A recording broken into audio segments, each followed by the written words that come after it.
¿Cómo logramos que las empresas y sus colaboradores salgan más fortalecidos de esta crisis con un mayor grado de compromiso, una mejor comunicación, una mayor confianza que les permite enfrentar ciclos más cortos y pronunciados, manteniendo su capital humano y rentabilidad?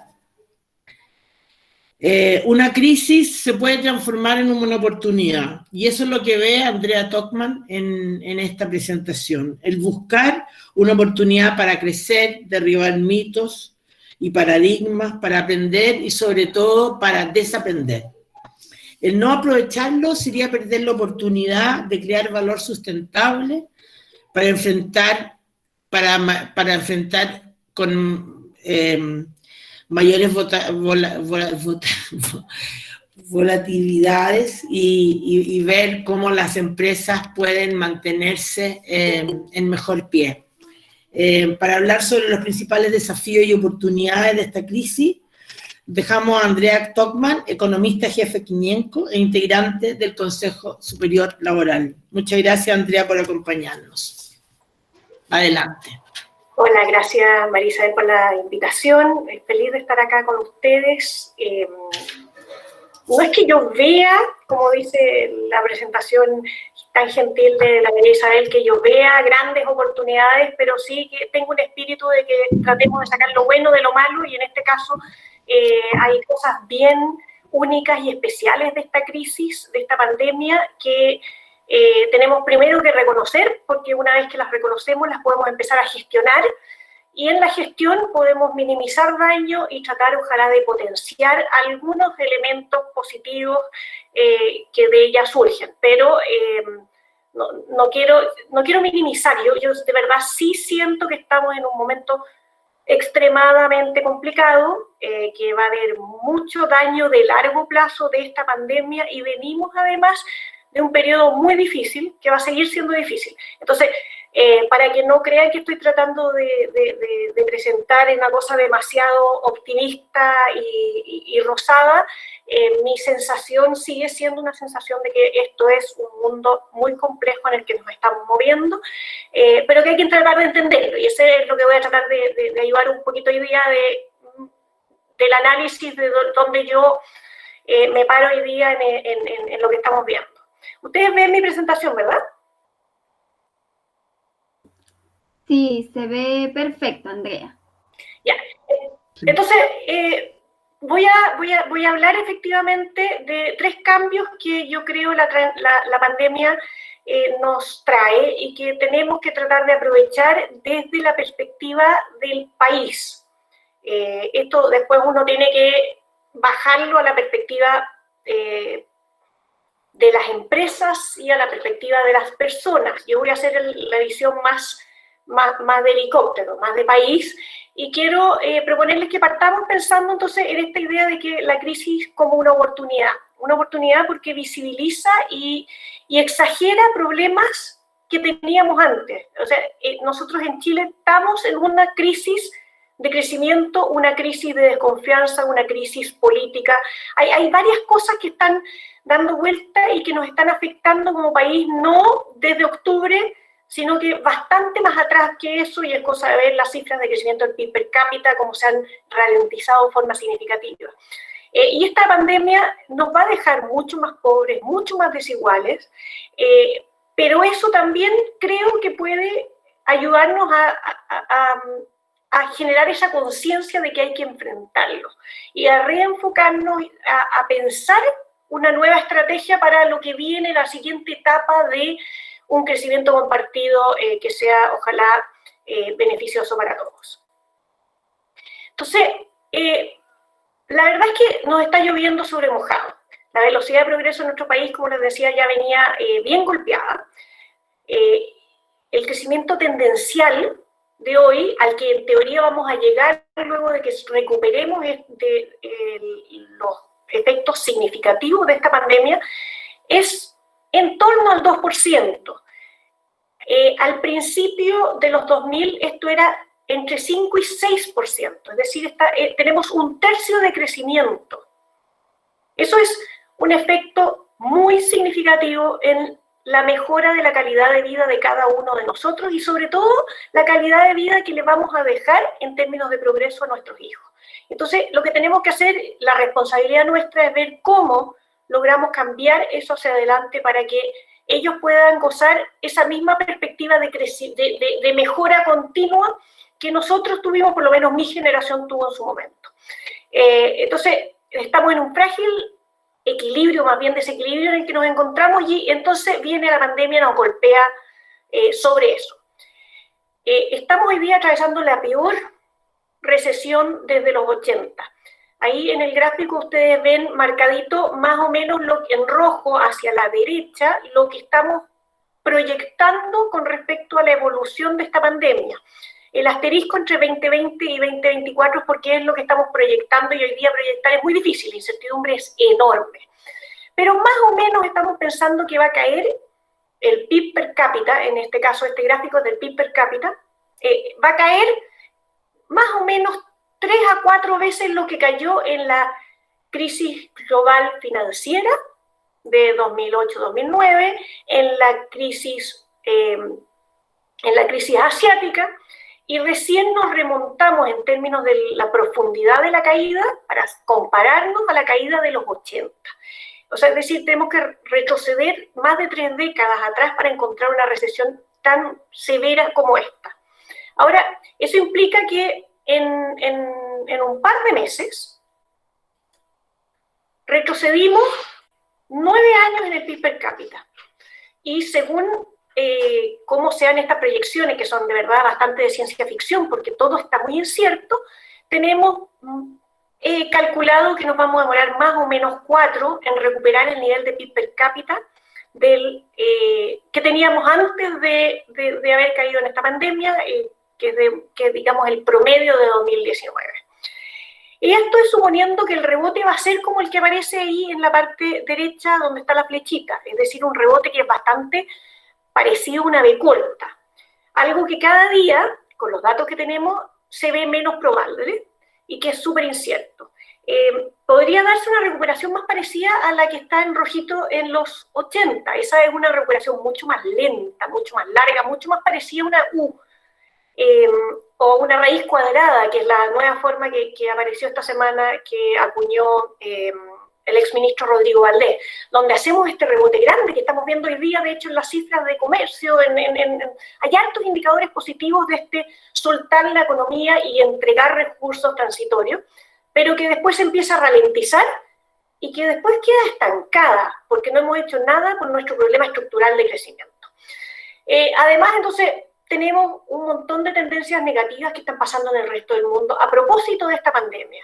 Tendencias de mayor proteccionismo, antiglobalización y antimigración, conflictos geopolíticos enormes, guerras sobre quién y cómo accede a la vacuna, y eso está generando desincentivos en la producción, etc. Entonces tenemos, y un mundo que está lisa y llanamente en recesión por primera vez en la vida, tantos países al mismo tiempo están en recesión. Entonces todo eso a un país pequeño como Chile nos golpea en forma muy significativa. Entonces ya estamos viendo que cambia el diagnóstico, ya no solo son un diagnóstico que teníamos en marzo de que esto era una crisis corta, que venía un invierno duro, corto, que teníamos que congelarnos, mantener los vínculos laborales, salvar a las empresas, hacer todo para que en algún momento llegábamos y apretábamos el switch on y todo seguía como antes. Nadie cree que eso ya sea así, eso que iba a ser una crisis tan solo de liquidez. Hoy día ya se ven signos claros de que es una crisis de solvencia también, que tiene efectos permanentes en la capacidad, perdón, voy a tomar un agua, en la capacidad, digo, de generar los ingresos de las personas permanentemente. Va a haber desajustes en las cadenas productivas, va a haber quiebre de empresas que ya estamos viendo, va a haber un aumento de la cesantía enorme. Y el país y todos los países están entonces manejando un delicado equilibrio entre inyectar a la venda una solución de emergencia, porque de verdad el dolor es enorme, pero tratando de tener siempre conciencia de que hay un cambio estructural que tenemos que gestionar, porque no es solo la aspirina la que nos va a servir, sino que tenemos que al mismo tiempo curar esa enfermedad que viene de largo plazo. Entonces tenemos que apoyar esa reestructuración, y apoyar esa reestructuración es mucho más allá que mantenerte vivo, es empujarte, es moverte, es darte una luz de hacia dónde se están produciendo las nuevas oportunidades, y eso viene con reconversión, con reestructuración y con efectivamente algunos vínculos laborales que se van a romper, algunas empresas que se van a quebrar y otras que van a surgir. El mercado laboral es el reflejo más potente de esta crisis, y particularmente es mucho más fuerte que en otras recesiones. O sea, la recesión pandémica tiene muchas cosas particulares. Una de ellas es que cuando uno mira la caída en el empleo, esta es mucho más fuerte que la caída en la actividad. Eso no es así normalmente. Eso es una diferencia que obviamente obedece a la naturaleza de esta crisis, una naturaleza distinta, una naturaleza no económica, una naturaleza de transmisión internacional y global que no habíamos visto nunca antes, pero que además tiene algo bien particular, que golpea muy fuertemente a un sector, a un conjunto de sectores, sectores que producen servicios, que son sectores de contacto más directo y por lo tanto sectores donde hay mucho más riesgo de contagio. Ahora, el problema es que esos sectores cumplían roles muy particulares.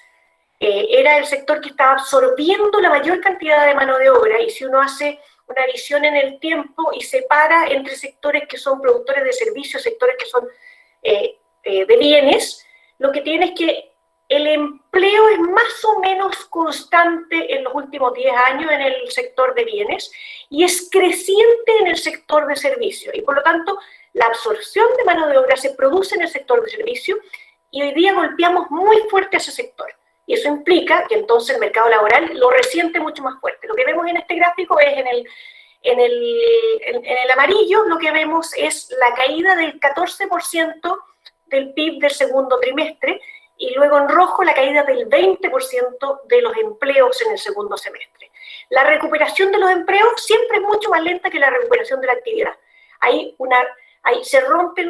Se rompen vínculos, se deprecia capital humano, hay una dificultad de reconversión que es súper importante y que genera entonces consecuencias de largo plazo en los afectados y en la economía. Entonces, es única la pandemia, no solo porque golpea con más fuerza a estos sectores que a otros, sino que al no ser neutra, la caída en el desempleo se traduce también en un desempleo, o una caída en el empleo, perdona, se traduce también en una caída en el empleo de aquellos que tienen menor capacidad de ahorro, porque son personas de menores ingresos. Tenemos también una caída en el empleo que es muy fuerte en los sectores donde teníamos una resiliencia que no veíamos antes. Entonces, lo que vieron aquí, el primer gráfico era la caída en el empleo total, que es pavorosa. En 6 meses perdimos más que 10 años. Lo que ven acá en el segundo gráfico es el efecto en el empleo de estos sectores que a mí me preocupan, que son hoy día los más golpeados, los que emplean a más trabajadores de bajos ingresos, donde la caída es muy significativa, mucho más allá, si uno la compara en términos relativos con la caída en el resto de los sectores. Y esto es grave porque son sectores que contratan a muchos más trabajadores en funciones de menores ingresos. Este es un gráfico para Inglaterra, se puede hacer para Estados Unidos, se puede hacer para Chile. Los datos en Chile todavía no están bien procesados, por eso usé un gráfico de Inglaterra, pero es más o menos lo mismo. La cantidad de personas hoy día que salen de la actividad, de la actividad laboral, se concentra, ya sea a través de los programas de ley de protección de empleo o cesantía, o informalidad también, se concentra en el comercio, se concentra en la construcción, se concentra en la hotelería y en la alimentación. Lo gordito de estas burbujas refleja la cantidad de personas que estaban empleadas en esos sectores, y si uno se mueve hacia la derecha en el gráfico, lo que tienes es la cantidad de personas que pierden el empleo o que se sujetan a alguna forma de desempleo temporal o suspensión de contrato. Y en el eje vertical lo que tenemos son los ingresos de las personas, es decir, mientras más a la derecha, más desempleo y menos salarios anteriores. Golpeamos mucho más fuerte a aquellas personas que tenían ingresos más bajos. Y esto, como decía al principio, es un cambio radical, estructural, que no es de 2 meses y 3 meses, sino que va a afectar en forma permanente estos sectores que acumulan cada vez más trabajadores y más participación en el crecimiento y en el PIB. Y estos sectores, entonces, además, cumplen roles económicos y sociales que son esenciales y que generalmente no nos damos cuenta. El primero de ellos tiene que ver con que presentaban una resiliencia o una inercia en tiempos normales de crisis, o recesiones normales, la voy a llamar a diferencia de una recesión pandémica, donde su volatilidad era mucho menor que la volatilidad de los otros sectores, y por lo tanto en momentos de recesión este conjunto de sectores es el que mantenía en el fondo a raya y suavizaba la caída en el PIB. Eso hoy día, como es el sector más golpeado, no ocurre. Aquí lo que vemos, estos son datos de sectores productores de servicios en la línea morada y productores de bienes en la línea naranjita. Lo que uno ve para Estados Unidos, cambio del empleo, lo que uno ve es que la volatilidad en los periodos de recesión, que están marcados en este gráfico con una línea achurada gris, es mucho mayor para estos sectores productores de bienes. En el fondo, esa volatilidad la veíamos y la absorbíamos por un sector de servicios muchísimo más plano, muchísimo menos volátil, que generaba una absorción importante del ciclo. Eso lo perdemos en esta crisis pandémica. Por eso vemos también esa caída tan importante. Eso en el datos del PIB, porque recién les mostré el empleo, se vuelve a ver. Estos son datos para Chile. La caída en el rojito, que son estos sectores que digo yo que están más directamente golpeados, es mucho mayor que en el amarillo, que son los sectores productores de bienes. Y si se fijan ustedes en estos gráficos, en general no solo era más estable el sector servicios, sino que en promedio crecía más que los otros sectores, es decir, hacía una contribución mayor a empleo y a crecimiento que los otros sectores, sin embargo es el más golpeado. Y recuerden que además concentra trabajadores de menores ingresos, y por lo tanto es muy complicado. Pero además de ese rol, cumple un rol social, un segundo rol que es muy importante, que es que el proceso de automatización que hemos hablado muchas veces se genera con mucha más fuerza en el sector industrial, en el sector de producción de bienes. Y este sector de servicios es el que iba absorbiendo trabajadores desplazados. Trabajadores que, si no existía esta alternativa, terminaban con trabajo, o sea, sin trabajo, o sea, en el desempleo o en la inactividad, o con trabajos que yo llamé sin futuro en algún momento. Esos trabajos que están en la última línea, en la última milla, que tienen cero capacidad de generar perspectivas de desarrollo hacia adelante, que están poco regulados, muy informales, sin protección, y que la mayor parte de las veces requiere un nivel de capacitación muchísimo menor que el que tenían estos trabajadores que habían sido desplazados. El sector servicio cubría eso, por eso estaba creciendo, estaba absorbiendo trabajadores y nos estaba demostrando una vez más esa historia de que ante estas grandes crisis o grandes avances tecnológicos que tanto susto nos crean, el crecimiento del empleo siempre sigue siendo positivo, con gran reubicación, pero sigue siendo positivo. Hoy día lo que tenemos es que esta crisis golpea muy fuertemente a sectores que eran los menos automatizables, entre comillas, los que estaban generando una opción de absorción. Ese colchón que generaban ya no está tampoco. Entonces, un segundo rol que cumplía estos sectores más golpeados, de nuevo, vuelve a ser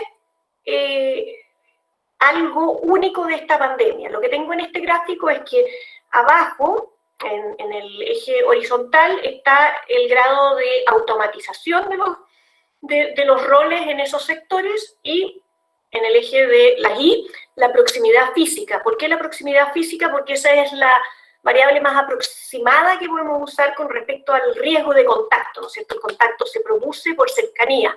Construcción, hoteles, servicios sociales, comercios son de alto riesgo.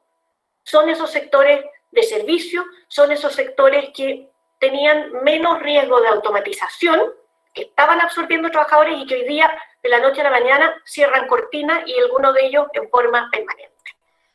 Y un tercer elemento muy relevante, creo yo, es que estos sectores, además de trabajar con personas de menor capacitación y salario, son altamente femeninos. Y le genera una nueva dimensión a esta pandemia que es distinta a la recesión normal. Una recesión que va a ir, a diferencia de las otras, aumentando brechas de ingreso y de capital humano entre mujeres y hombres. Y a esto hay que sumarle además que, como tenemos cerrados los centros educacionales de cuidado de niños menores y de adultos mayores, las mujeres no salen al mercado cuando los hombres quedan sin trabajo, como ocurre en una recesión normal. Y entonces no se produce una redistribución adentro del hogar que permite mantener una suavidad de ingresos y de consumo. Una vez que reciben un shock mucho más fuerte, porque es en sectores muy femeninos, estas mujeres se quedan sin empleo, pero además se encuentran, uno es que los lugares donde normalmente las empleadas no están empleando, pero se encuentran que tienen un montón de roles que van a tener que cumplir en sus casas porque no hay alternativa. Una recesión normal tiene un colegio abierto, tiene una sala cuna abierta, tiene esa capacidad de la mujer de encontrar un nuevo espacio. Acá lo que hace es que se vuelva a replegar. Entonces, eso lo que genera es una diferencia entre una recesión regular y una recesión pandémica en cuanto a brechas de salario y a brechas de capital humano. Lo que tenemos aquí son dos gráficos. Uno es contingente a que estás trabajando, o sea, son solo ocupados con horas positivas. Son datos para Estados Unidos, de un paper de Estados Unidos, pero se puede replicar en términos teóricos para cualquier país. Y mostramos dos líneas aquí: recesión regular, que es la línea azul, y recesión pandémica, que es la línea roja. El 0,8 del inicio dice que en el fondo los salarios de los hombres, de las mujeres, son 20% más bajos que los salarios de los hombres, controlando por todo lo que uno puede controlar, ¿no es cierto? O sea, esas son brechas condicionales en edad, experiencia, todo lo que uno puede hacer en un trabajo empírico más o menos riguroso. Entonces, esa brecha de más o menos, un poco menos de 20% de este gráfico, en una recesión normal empieza a contraerse, se contrae más o menos 2 puntos en salarios, porque son las mujeres las que entran en el fondo a hacer esta diferencia en una recesión que normalmente golpeaba con más fuerza a los hombres. En una recesión pandémica esto es justamente lo contrario, y la caída, es decir, el aumento de la brecha, es mucho mayor en una recesión pandémica, y es muy permanente, es muy largo. Lo que tenemos en el eje del horizontal son los trimestres, es decir, los trimestres desde que te golpea la pandemia. El 0 es el momento, en nuestro caso, principios de marzo, y así, a medida que uno va avanzando en los trimestres, son las proyecciones de cómo estas brechas se van a ir manteniendo. Entonces, en términos de brechas de salario, el efecto es bien significativo, muy potente, y después se empieza a recuperar y a volver a un nivel parecido al previo. En la recesión normal esto ocurriría más fuerte, rápido, y volverías a un nivel un poquitito mayor que el previo. Es decir, una recesión es reductora de brechas en el caso de una recesión normal, es aumentadora de brechas en el caso de la recesión pandémica, y eso es súper importante para cuando uno empieza a diseñar políticas de recuperación de empleo, porque hay razones bien evidentes de por qué uno querría focalizarlas en este tipo de trabajadores, ¿no es cierto? El lado positivo de esto es que posiblemente el efecto de que esta pandemia ocurre hoy día, donde hay muchas más opciones de teletrabajar, genera una redistribución de roles dentro de los hogares. En el largo plazo, uno pensaría que el periodo de varios meses compartiendo los roles de cuidado tendería a reducir las brechas en esas horas adicionales que usan las mujeres en aseo, limpieza, cocina, cuidado de niños. La encuesta de hace 2 semanas atrás de la Universidad Católica hace un zoom justamente a esto, al uso de horas. Chile es un país que tiene mucha diferencia en las horas dedicadas al trabajo en el hogar entre mujeres y hombres, incluso aquellos cuando mujeres y hombres trabajan full time, las mujeres se dedican mucho más.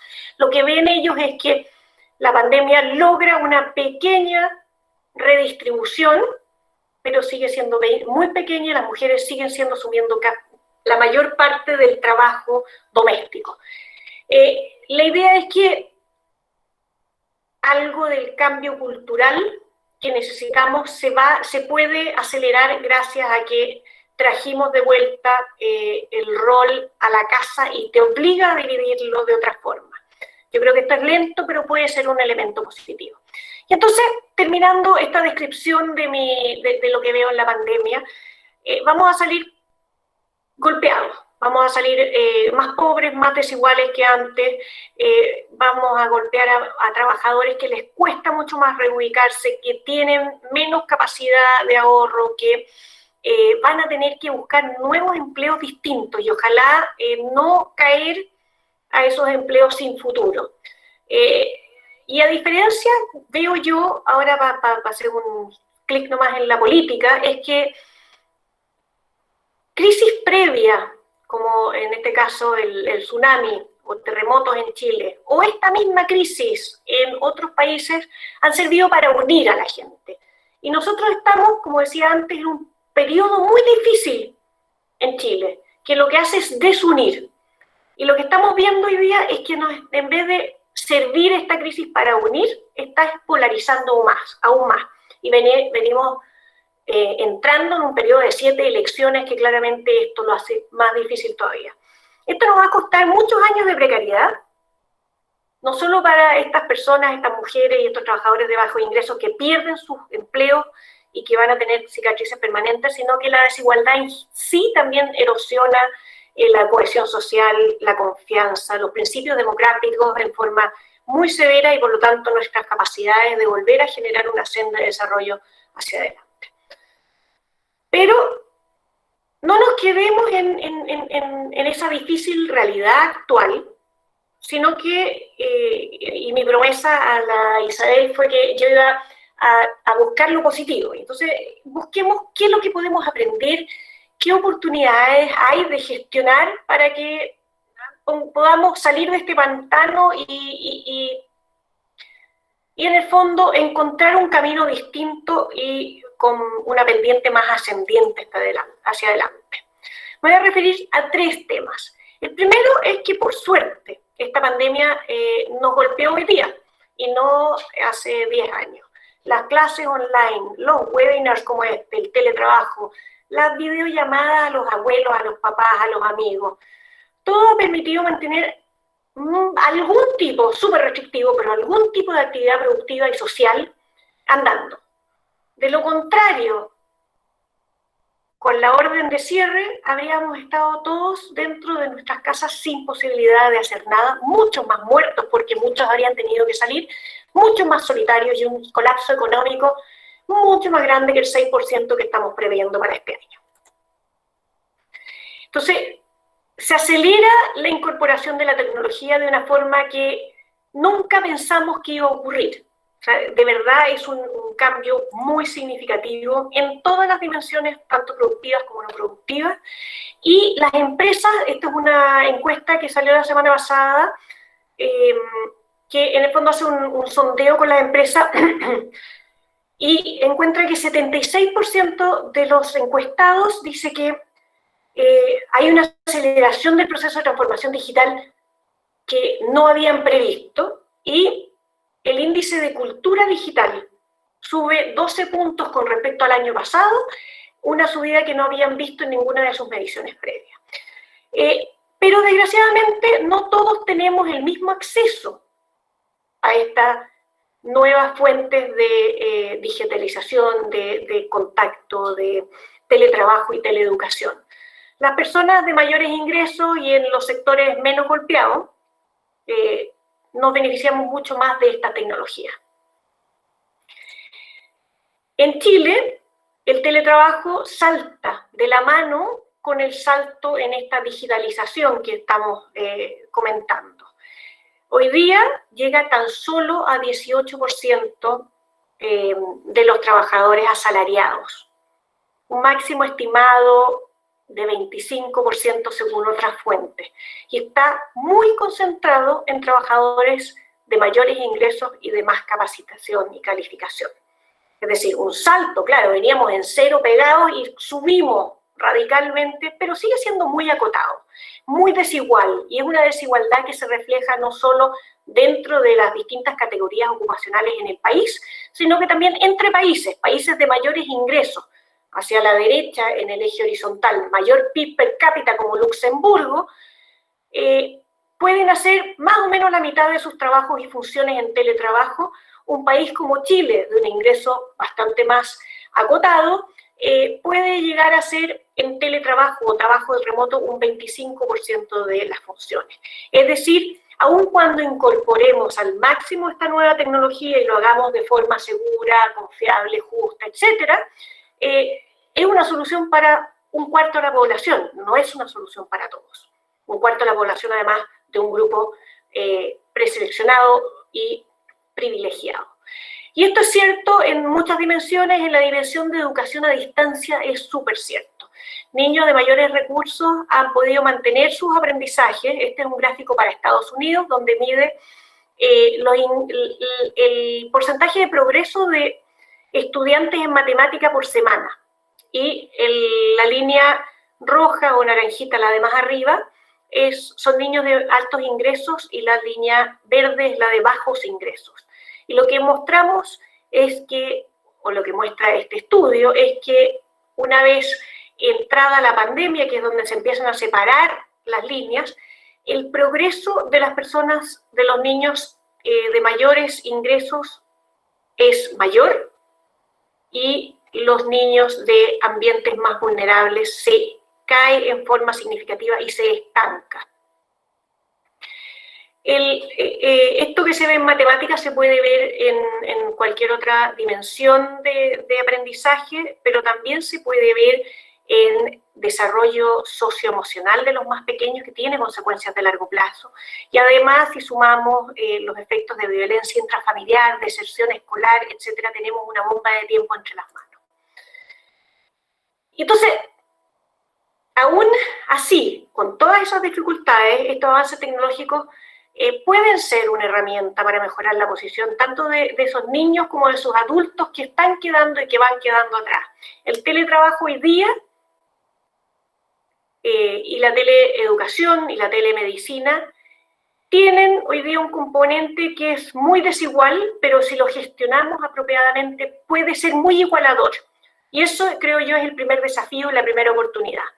El teletrabajo entonces puede servir para incorporar un montón de talentos que hoy día por lejanía física o por dificultades de cuidado o por movilidad reducida no están siendo incorporados y que sí podrían serlo. La reconversión de los trabajadores, que van a tener que hacerse en forma muy, muy masiva, se hace de forma más eficiente y efectiva a través de medios digitales. Y la tecnología, bien implementada en las técnicas educacionales, permite ir adaptando contenidos para alcanzar el potencial personalizado de cada niño y no hacer una enseñanza igualadora al promedio. Y por lo tanto, eso permite no seguir amplificando brechas de cuna que hoy día seguimos teniendo con nuestro sistema educacional.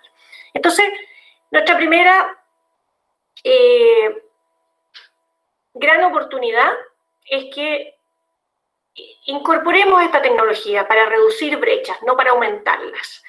Y que si bien lo hicimos todo muy rápido, muy urgente, hay procesos de ajustes que vamos a tener que ir incorporando para que esto fluya de la mejor forma posible. Entonces esa es la primera oportunidad o lo primero que tenemos que gestionar, dirigir este tremendo avance tecnológico hacia quienes más lo necesitan.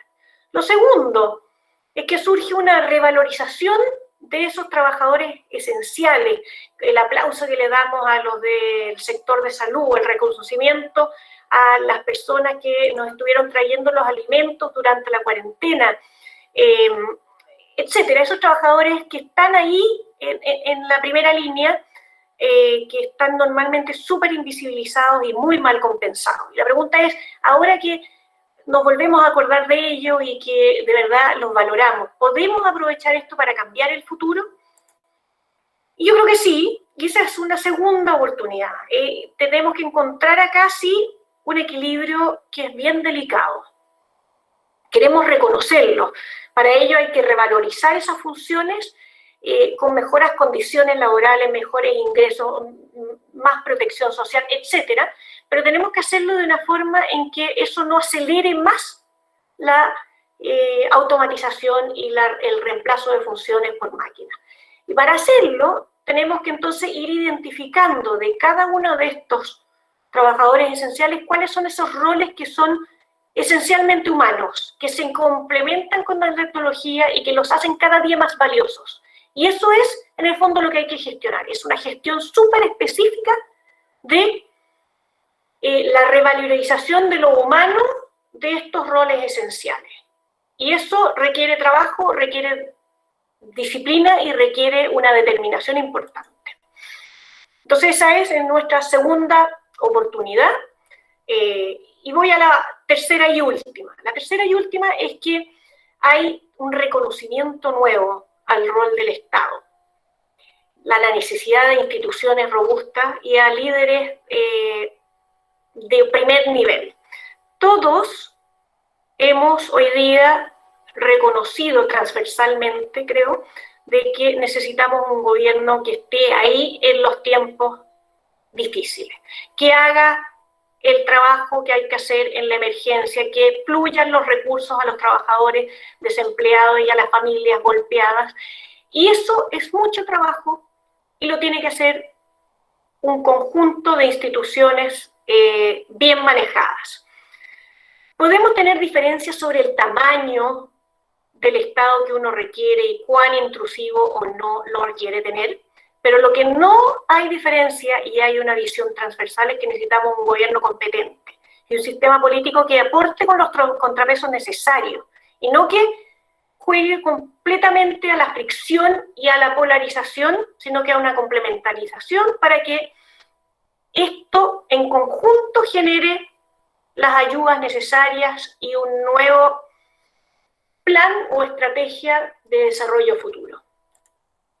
Hemos visto en esta crisis llegar a un nivel de innovación en los instrumentos de políticas públicas que no habíamos visto nunca antes. No solo en tamaño de los recursos dedicados, sino también en la forma que se están entregando. Es casi un estado de última línea, que se empieza a saltar a los bancos para la entrega de los créditos, a saltar a los almacenes para la entrega de los alimentos, a estar ahí de verdad mucho más directamente y de cara a la ciudadanía y monitoreados constantemente por ella. A través de redes sociales sabemos a quién le llegó o no le llegó cada uno de los bonos, cuánto se demoró, por qué le llegó a uno y a otro no, etc. O sea, hay una tendencia que cambia y que yo creo que no va a desaparecer después de esta pandemia. Es una tendencia de más Estado, pero un Estado más eficaz. Un Estado que, como dice Fukuyama, tiene que gozar de confianza y confiabilidad social para poder hacer bien su trabajo. Y un Estado que tiene buenos liderazgos fuertes que ayuden a construir una nueva hoja de ruta que vamos a empezar a recorrer hacia adelante y que ojalá vaya en la dirección correcta. Y entonces, para terminar, esa dirección correcta incluye la recuperación, pero va mucho más allá. No es solo el salto hoy día, una vez que ojalá alguien invente la vacuna y ojalá la podamos aplicar todos, sino que es una hoja de ruta que nos permite retomar un camino que estamos perdiendo, un camino hacia el desarrollo conjunto. El World Economic Forum llama a este momento un momento del reseteo, que es un gran momento histórico que nos da una oportunidad para realizar adaptaciones necesarias de las formas en que estábamos haciendo las cosas, de pensar de nuevo conjuntamente hacia adelante cómo queremos seguir enfrentando esta sociedad.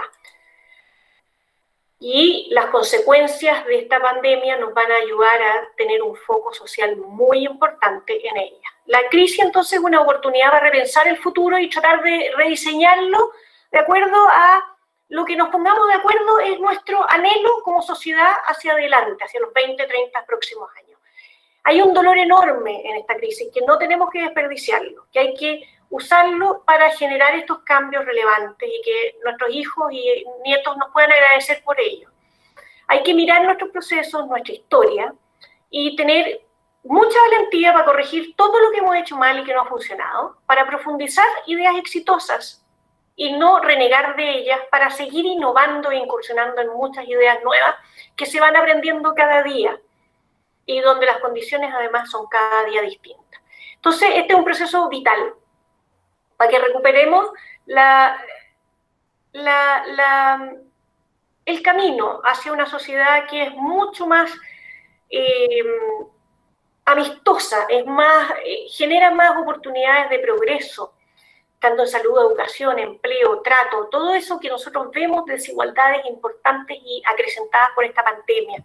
Una sociedad que reciba con las manos abiertas a quienes van quedando atrás, que es más empática, que es más compasiva, que tiene más capacidad de ayuda, pero a la vez que es más cohesionada, que tiene más confianza, que es más colaborativa, cooperativa y resiliente, porque esta crisis que vemos hoy día, que nos golpea con mucha fuerza, que no esperábamos, no es ni la primera ni la última que vamos a enfrentar. Y tenemos que estar bien parados para enfrentar la siguiente y ojalá con un camino hacia un desarrollo ya bien dibujado. Eso sería mi presentación hoy día. Espero no haber sido demasiado larga, no tenía el reloj en mi mano, pero eso es. Muchísimas gracias por tu tiempo, por mostrarnos cuáles son los desafíos que estamos viviendo actualmente, pero sobre todo, cuáles son esas virtudes que nosotros podemos aprovechar de esta crisis que estamos viviendo. Tú a comienzo de la presentación hablabas de una palabra que yo creo que hoy es fundamental y todos de alguna manera la hemos vivido, y era la incertidumbre. Una de las preguntas que nos llegó fue, frente a la incertidumbre específicamente económica que estamos viviendo, ¿cómo hacemos compatibles dos sistemas económicos que parecen estar muy polarizados? Uno que coloca a la persona en el centro y otro a la actividad productiva. Voy a dividir mi respuesta en dos porque veo como dos preguntas en una, ¿no es cierto? Veo primero que efectivamente este es un tiempo extremadamente incierto. Nunca antes nos había tocado algo así. Vivimos en un mundo cada vez más interrelacionado y nos contagiamos rápidamente todos al mismo tiempo. Hoy día 90% del mundo está en recesión, eso no había pasado nunca antes. O sea, de verdad es una crisis global, de verdad es una crisis distinta a las que estamos acostumbrados de origen económico. Es una crisis que tiene origen en el virus, que podemos discutir teorías conspirativas, todo lo que ustedes quieran en algún café más entretenido después, pero que se evoluciona mucho más en base a variables médicas y de la ciencia que aquellas que nosotros estamos acostumbrados como economistas a manejar, que tiene mucho más que ver con esa sensación y realidad de seguridad de cada uno de nosotros, porque no saldremos a hacer nuestra vida, entre comillas, normal hasta que no nos sintamos plenamente seguros. Entonces, Eso es algo que primero depende mucho de la psicología de cada uno de nosotros. Algunos somos mucho más aversos, otros menos aversos, pero depende muy fuertemente de lo que hacemos en el plano médico y de la información y confiabilidad de la información que nos entregan a cada uno. Todos los datos hacia atrás muestran que hacia atrás, me refiero a los últimos meses, muestran que las personas se autorrestringen antes que la autoridad imponga la cuarentena. Y se empieza a movilizar antes que la autoridad saque la cuarentena. Porque hay un factor muy personal acá, que es el del autocuidado.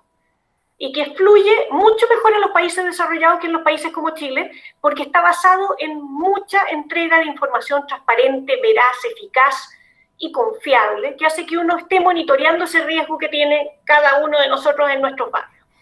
Entonces, dicho eso es genera una incertidumbre enorme. Lo que hemos visto es que las reaperturas en el resto del mundo han sido con altos y bajos. Hay rebrotes en Estados Unidos muy fuerte, hoy día menos fuerte, hoy día Europa está complicado.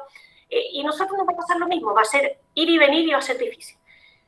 Saco la incertidumbre y me voy a la segunda pregunta, que es una pregunta sobre, yo diría, una especie de contradicción entre la economía y las personas, la salud y la economía.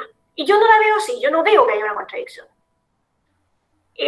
La única forma de recuperar la economía es controlando la salud. Es teniendo, o sea, de hecho, la primera línea de acción de todos los gobiernos ha sido el invertir en salud pública, la compra de los ventiladores, el aumento de los cupos de cama, toda la acción que uno hace hoy día de protocolo de vuelta de trabajadores segura a las oficinas, tiene que ver con salud. Si no hacemos esta vuelta a la, entre comillas, normalidad, que de verdad que no va a ser normalidad nunca, pensando en la salud, no va a haber vuelta económica.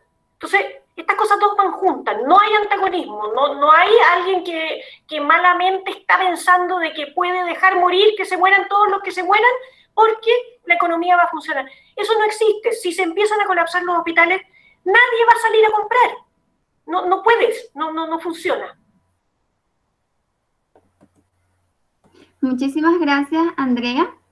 Otra de las consultas que nos llegó es respecto a la asociatividad. ¿Qué tipo de asociatividad entre empresas se abren hoy, desde tu punto de vista, para mejorar la competitividad y productividad que antes quizás no eran valoradas o posibles?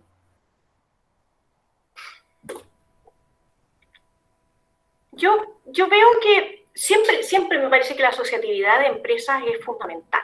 O sea, yo soy una convencida de que hay procesos de conocimiento conjunto que mejoran las condiciones de productividad de la economía con un todo, que se originan en el sector privado y que se originan en base a un proceso de colaboración y coordinación que no es ese de colusivo, negativo que uno tiende a tener en la cabeza cuando empieza a regular el lobby. No, es uno de verdad, de confianza y de colaboración, de sentarnos a pensar sobre, por ejemplo, dije varias veces en la presentación que vamos a tener cambios estructurales.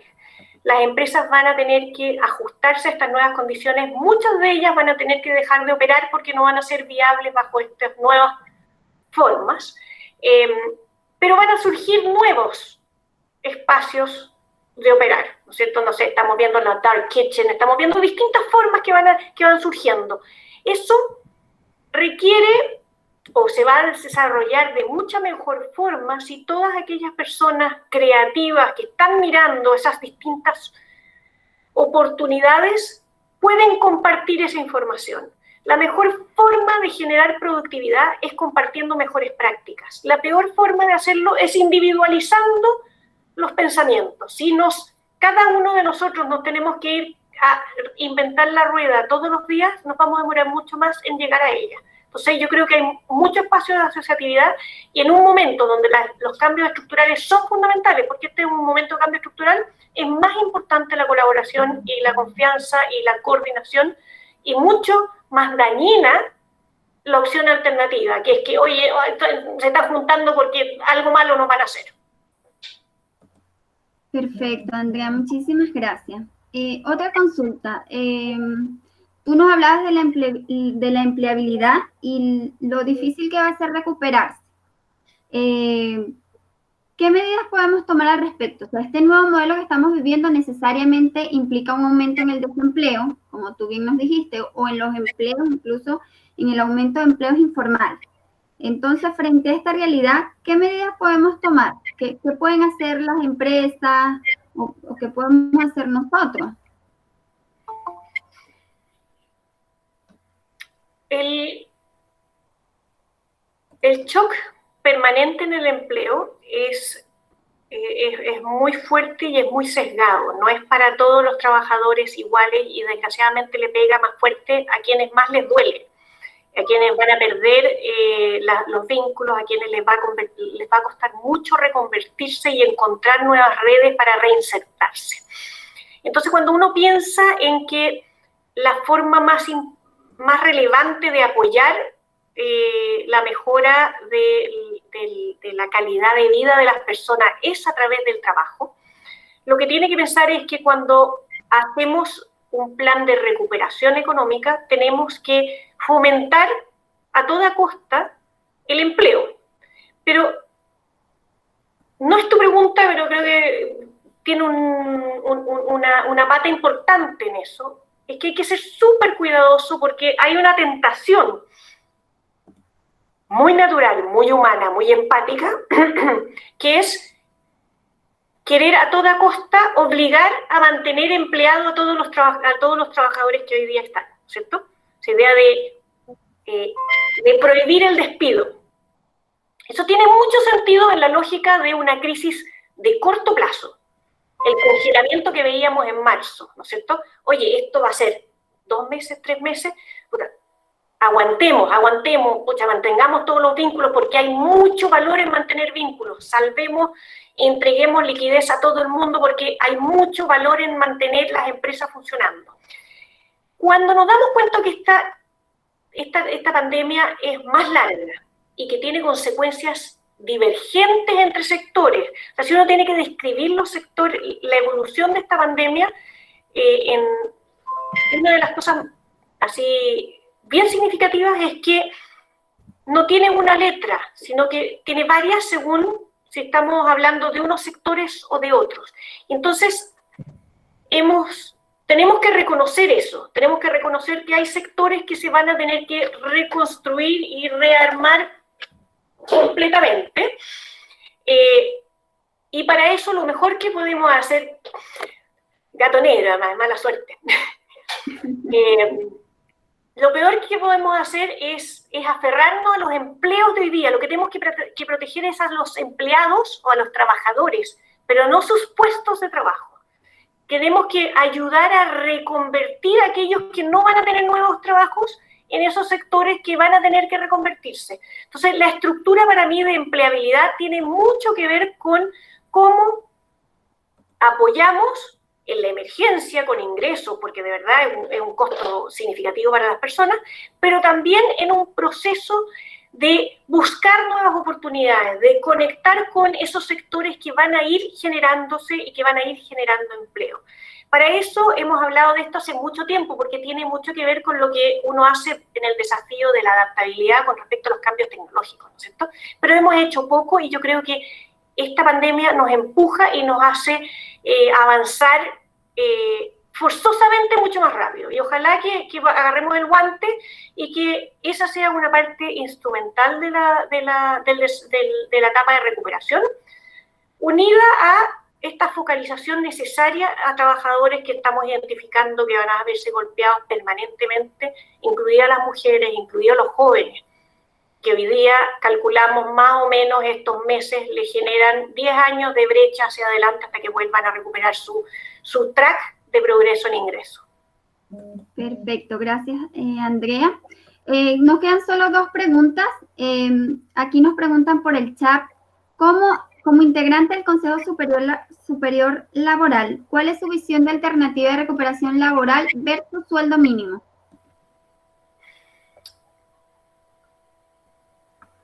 A ver, la recuperación del empleo, que va a ser difícil y lenta, es un trabajo mayor.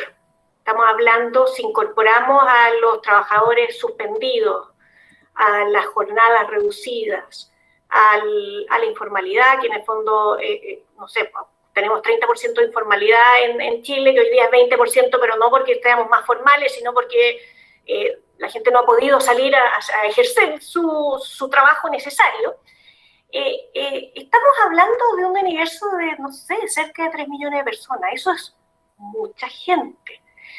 Para mí, lo mejor que podemos hacer es buscar con fuerza que se recuperen todas las actividades recuperables y que se generen todas las nuevas actividades que se puedan generar.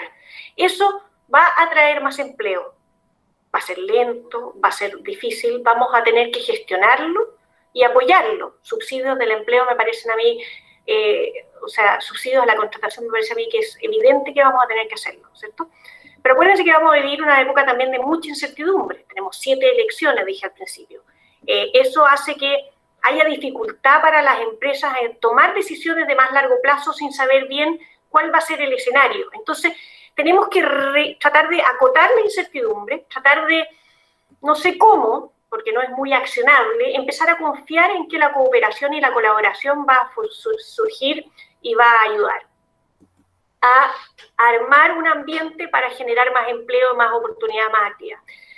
Y me estoy haciendo la loca con la segunda parte de la pregunta, que tiene que ver con salario mínimo. Salario mínimo es compleja la situación, porque obviamente todos quisiéramos que las personas ganen más. Todos queremos un salario por sobre la línea de la pobreza, todos queremos, ojalá que las personas puedan acceder a trabajos de mayores ingresos. Creo que este proceso de gestionar bien la reconversión, la recapacitación y la inserción puede ser mucho, mucho más efectivo en aumentar los ingresos que un salario mínimo artificialmente demasiado alto, que lo que va a hacer es acelerar una automatización y una tecnificación de algunas labores que desgraciadamente van a implicar más cesantía y no menos. Muchísimas gracias, Andrea. Bueno, ya para cerrar, en honor al tiempo, una última pregunta. No sé si la pregunta ya es bastante personal, no sé si dice de alguna manera a que la economía no caiga tanto.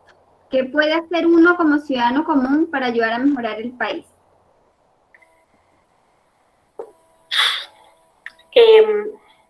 Yo creo que en el fondo, como este es una recesión distinta, una recesión basada en elementos de salud y de seguridad, lo mejor que uno como ciudadano puede hacer es ser súper responsable y respetuoso.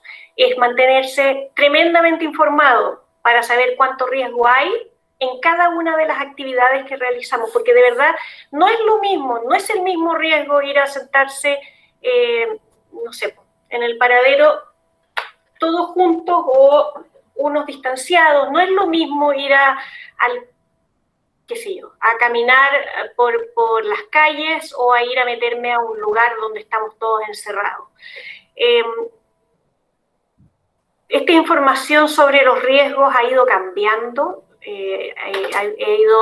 Hay zonas que son más de alto riesgo, menos de alto riesgo. La autoridad ha ido entregando cada vez más información y el mundo entero nos ha ido dando herramientas para que nosotros mismos gestionemos esa capacidad de mantenernos sanos. Entonces, yo diría que en términos personales, lo primero que uno tiene que hacer es mantenerse seguros y respetar todos los protocolos y tratar de de contribuir desde ahí, porque en la medida que nos volvemos irresponsables y empezamos a hacer fiestas, como lo han hecho algunos jóvenes, que uno entiende y empatiza con que han perdido un año de su juventud, que mucha que duele, pero que genera consecuencias y externalidades muy significativas, ¿no es cierto? Esa responsabilidad yo creo que es la primera parte de nuestra responsabilidad. La segunda, creo yo, es decir que así como acá todos juntos entramos en esta pandemia, todos juntos tenemos que salir de esta pandemia. Y entonces aquellos que nos sentimos que somos saludables y que si nos enfermamos no nos va a pasar nada, tenemos que pensar empáticamente en que hay otros que sí y que desgraciadamente los podemos estar afectando. Eso yo creo va a hacernos bien como sociedad. Una sociedad que en general nos estaba costando confiar y ser empáticos entre nosotros, de alguna forma tiene que abrirse a pensar en el otro. La sociedad de la desconfianza en la que vivimos nos está haciendo mucho mal, y yo espero que esta nueva hoja de ruta sea una sociedad de confianza, y la confianza viene con responsabilidad y con confiabilidad. Entonces, nuestra parte es ser confiables, más allá de obligarte a confiar, es ser confiable y cumplir con lo que uno dice. Eso es para cada una de las empresas, para cada uno de los trabajadores y para cada una de las personas. Muchísimas gracias, Andrea, por tu tiempo, y muchísimas gracias también a todos los que nos acompañaron esta mañana. Un webinar muy productivo, en donde yo creo que nos llevamos muchas cosas. Para cerrar, voy a dejarlos en manos de nuestra presidenta María Isabel Vial. Isabel, adelante. Muchas gracias, Andrea. Tus presentaciones son siempre inspiradoras y sabias. Yo espero que hayan inspirado y ayudado a ir entendiendo más esta situación tan difícil y tan dura que estamos viviendo. Y buscar, como dice la Andrea, algún horizonte que pueda colaborar o pueda contribuir a este país que tanto lo necesita. Y yo creo que, así como alguien que preguntó cómo yo puedo ayudar, yo creo que todos podemos ir aportando nuestro grano de arena para salir de esto, porque en el fondo lo que se ha dicho siempre es que si salimos vamos a ir todos juntos o no saldremos. Y por lo tanto, muchas gracias por tu presentación, espero que a todos les haya gustado. Hay 2 o 3 preguntas que quedaron en el tintero que no se contestaron, que yo se las vamos a pasar a la Andrea y se las pondremos en el chat de la Fundación para que se contesten de todas maneras. En relación por el tiempo, hemos decidido hacerlo así. Muchas gracias, y gracias, Andrea, gracias a todos por la presencia. Gracias por la invitación. Gracias, Andrea. También.